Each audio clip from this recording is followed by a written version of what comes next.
The Cowboys wrapped up their OTA sessions, and while it's still early in the offseason, these workouts gave us a sneak peek into who's catching the coach's eyes and maybe, just maybe, changing their standing on the depth chart heading into minicamp.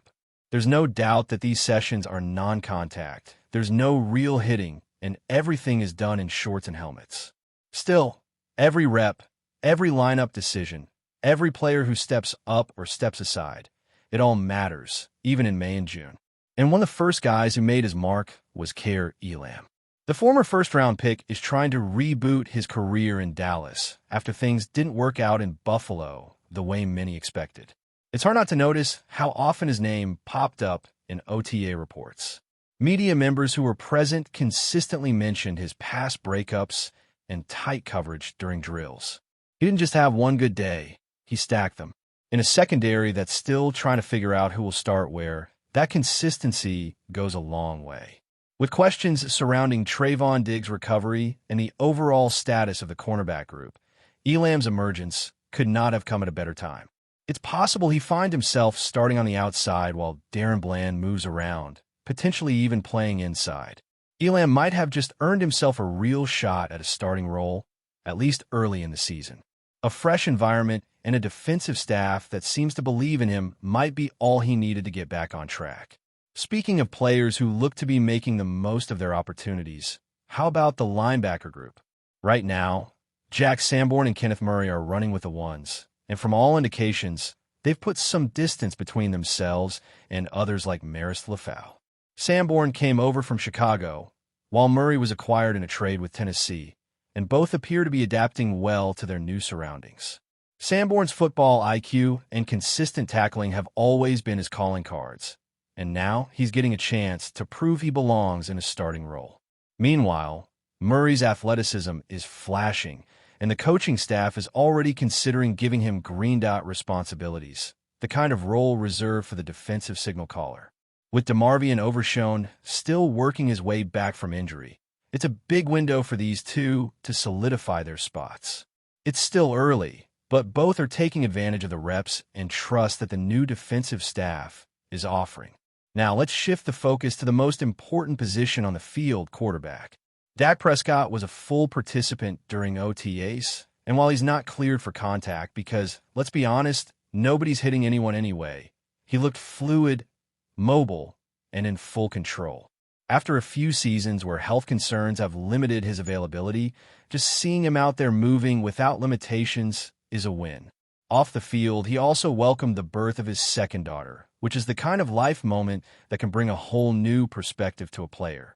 Back on the field, there's a different swagger about Dak this offseason. And yes, even the subtle details like the shooting sleeve look are getting some attention. He's had to deal with plenty of critics and more than a few physical setbacks, but at least for now, he seems locked in and ready to lead. One player flying under the radar, but making a real impression, is safety Wanya Thomas. With multiple safeties sidelined, Malik Hooker with back spasms, Marquise Bell, and Donovan Wilson still rehabbing, Thomas has stepped into a big role during these practices. He's gotten plenty of run with the first-team defense and even seen some snaps in the nickel. That kind of versatility, combined with consistent effort and execution, can make him a key rotational piece, if not more, once the season begins. He's not just filling in for the injured guys.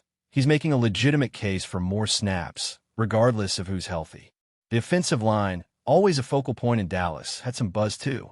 Tyler Guyton, the second-year left tackle out of Oklahoma, drew praise from offensive coordinator Brian Schottenheimer. And this wasn't a generic compliment. Schottenheimer made a point to highlight Guyton's off-season work ethic, noting how he was one of the first players back in the building, fully engaged in his development, and physically sharper than he was a year ago. Guyton himself admitted that he didn't play up to his own standards last season. That kind of accountability matters, and while it's still June talk, it's the kind of talk you want to hear. If he can keep this up in a training camp, Guyton could lock down the blind side and solidify an offensive line that desperately needs consistency and health. Another winner from these early sessions is Miles Sanders. The former Eagle is now wearing Cowboys colors and making a strong first impression. He's looked quick and decisive, benefiting from the nature of no-contact drills that tend to favor elusive backs. He's been working with the ones alongside others like Jaden Blue and Javonte, and while nothing is set in stone, it seems like Sanders is carving out a role. He doesn't have to be a bell cow back to bring value. If he can stay healthy and maintain his burst, he adds a different dimension to the Dallas backfield. And it's not just the skill players getting attention. One of the biggest winners in terms of perception is actually the offensive coordinator. Brian Schottenheimer has received solid feedback from both players and internal staff. Obviously, the results won't be known until the games start counting, but the early signs are encouraging. There's structure, a clear communication line, and a sense that this group knows what it wants to be. That's a change from the inconsistencies of last season. Again, it's June, but the honeymoon phase matters. It sets the tone. Then there's Hunter Luepke, a name you might not hear every day, but one you probably should start paying attention to. He's playing some running back, some fullback, even lining up at tight and in certain looks. What stands out is that everything he's asked to do, he does well. Coaches love these kinds of guys. The ones that don't complain, show up every day, work hard, and perform wherever they're needed. Luepke fits that mold. He may not make headlines, but he's doing everything he can to earn a secure spot on this roster. And so far, it looks like he's doing exactly that. The defensive tackle rotation also had a bit of shakeup. Jay Toya, not necessarily a household name, saw time with the first-team defense during OTAs. That's significant, even if only symbolic at this point. It signals that the coaching staff is keeping an open mind, not just relying on previous draft status or contract size. Toya working ahead of players like Justin Rogers shows he's made an impression. And while it doesn't mean he's unseating anyone just yet, it does show he's in the mix for meaningful snaps down the line. And then there's the rookie guard Tyler Booker. Sometimes teams try to play the long game with their high draft picks, making them earn it by rotating them in with second teams or holding back their full reps. That doesn't seem to be the case here. The Cowboys are giving Booker almost all of the first-team reps at right guard, and they're not playing games with it. He's their guy. He's the top pick, and they're treating him like one. That means letting him grow chemistry with the starting line and giving him the reps needed to hit the ground running. So, from newcomers looking to carve out a niche to established players trying to bounce back, the Cowboys OTAs have already painted the early outlines of what this team could become. Of course, these sessions are only one piece of the puzzle. Training camp will offer real tests, with pads on and competition ramped up. But for now, the early winners are doing exactly what they need to, getting noticed, building momentum, and forcing coaches to take a longer look. But as much as OTAs are about who's rising, they're also a window into who might be falling behind, or at least not gaining the momentum they need. And it's not always about poor performance. Sometimes, it's the silence around a player's name that says the most. One of those quieter names is Eric Scott Jr. after the Cowboys traded up to draft him last year. There was buzz about his physicality and potential fit in the secondary. Yet, fast forward to this spring, and he's been noticeably absent from the narrative. No plays jumping off the page. No highlight clips or standout coverage moments. Just quiet. That's not where you want to be, especially with guys like Elam stepping up and the secondary room becoming more competitive by the day. He's not out of the mix, but there's no question he's drifting into the background at a time when he should be pushing forward.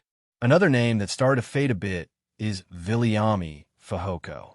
Drafted with the hope that he'd develop into a hybrid edge and interior threat, he's now staring up at a crowded depth chart on the defensive line. With Jay Toya and others getting first-team reps and the usual names still anchoring the trenches, it's hard to find a path for Fehoko to climb unless he makes a big jump in camp. He's healthy, which is a plus, but he needs to flash something soon. Right now, he's just another body in the rotation, not what you want from a recent mid-round pick. Over on the offensive side, Rico Dowdle hasn't done much to separate himself either. While he hasn't played poorly, that's kind of the point, he's just been average. With the Cowboys clearly exploring multiple running back options from Miles Sanders to rookies and hybrid players like Luepke, Dowdle can't afford to be simply serviceable. You got to do something that makes the coaches stop and circle his name. So far, that hasn't happened. Time is still on his side, but it's not unlimited. Then there's the curious case of Jalen Tolbert. Expectations have hovered around him since he entered the league, and every offseason seems to come with a fresh wave of optimism. This will be the year. This is when it clicks. But here we are again, and Tolbert's name hasn't come up much during OTAs. He hasn't flashed as a breakout guy, hasn't made noise the way some of the newer receivers have. He's still getting reps, still working, but the sense of urgency you'd expect from a receiver in his position hasn't translated into buzz. The door's open, but others are starting to walk through it faster. One player who's also hit a bit of a speed bump is DeMarvion Overshown. It's not entirely his fault. He's still rehabbing his torn ACL, and the Cowboys are understandably being cautious with his workload. But while he's on the sidelines or doing light work, other linebackers like Sanborn and Murray are taking full advantage of those available reps. And in the NFL, availability always matters. Overshown may still be a long-term piece for the defense, but in the short term, his absence has opened the door for others to climb the ladder. Finally, there's the overarching question of the backup quarterback spot. Cooper Rush is still around.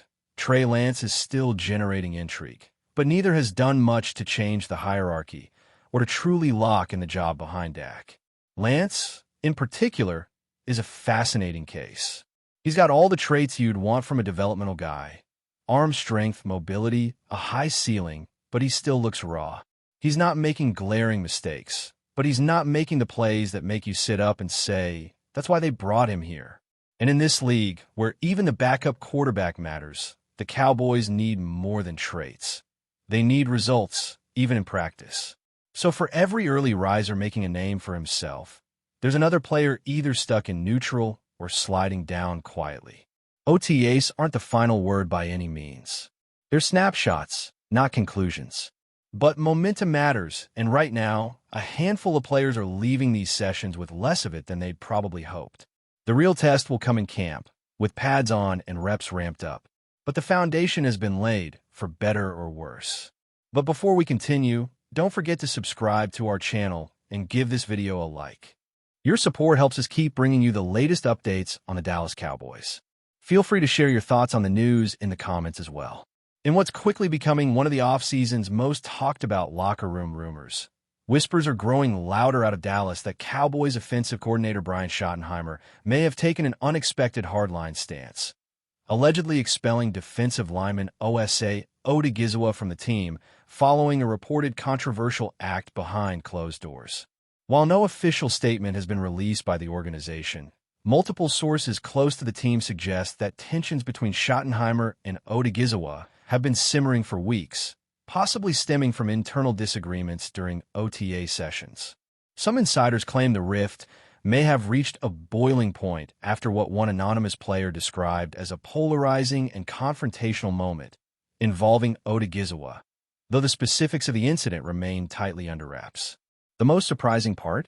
Schottenheimer, typically known for his calm demeanor and focus on offensive development, apparently took it upon himself to act swiftly, allegedly demanding ODIGHIZUWA's removal from team activities, despite the defensive lineman not falling under his direct coaching jurisdiction. This has raised eyebrows among Cowboys insiders and fans alike, with some questioning the limits of Schottenheimer's influence within the franchise. Could this be a power play? A sign of shifting dynamics within the Cowboys coaching staff? Or simply a disciplinary measure taken out of necessity? No one's quite sure yet, but the speculation is already fueling debates across Cowboys Nation. It's worth noting that ODIGHIZUWA has not been seen at recent workouts, and team representatives have remained tight-lipped when asked about his status. Whether this incident marks the end of his time in Dallas or just a temporary fallout remains uncertain. But if the rumors prove true, it could signal deeper fractures within the team's internal structure and possibly hint at an off-season storyline that is far from over. That's it for this update. If you enjoyed the video and want to keep receiving exclusive news about the Dallas Cowboys, please subscribe to our channel and give this video a like. We always look forward to your comments and opinions. See you in the next video.